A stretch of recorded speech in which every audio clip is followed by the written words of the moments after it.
مجھے یہ فیلنگ آئی کہ میں اس کو گرا دیتی ہوں. تو اگر میں اس کو گرا دوں گی تو یہ ساری ٹینشن یہاں پہ ختم ہو جائے گی. یہ ایک ماں کے الفاظ تھے جو پوسٹ پارٹم ڈپریشن کا شکار تھیں.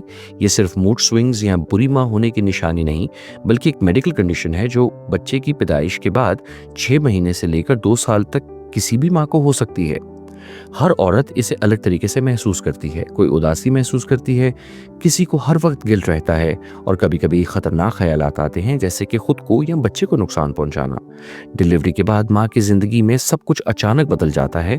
جسم میں ہارمونل چینجز، نیند کی کمی، بچے کی ذمہ داری اور ایموشنل سٹریس.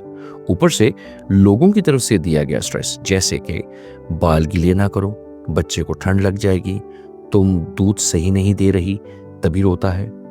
اپنے جذباتی سٹریس کے ساتھ دوسروں کے پریشر جھیلنا کسی بھی ماں کے لیے بہت مشکل ہو سکتا ہے، اور یہ تمام فیکٹرز مل کر پوسٹ پارٹم ڈپریشن کا سبب بنتے ہیں.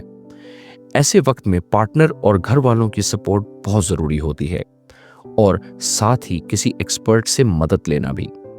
تھراپی اور اگر ضرورت ہو تو دوا کے ذریعے بہتری ممکن ہے. صحت یاب ایک on line mental health clinic ہے جہاں آپ گھر بیٹھے کسی بھی وقت لائسنسڈ سائیکیٹرسٹ اور سائیکالوجسٹ سے مدد لے سکتے ہیں. اگر آپ یا آپ کی کوئی عزیز اس سچویشن سے گزر رہی ہے تو آج ہی صحت یاب سے رابطہ کریں، اور مزید ایسی ویڈیوز کے لیے ہمیں فالو کریں.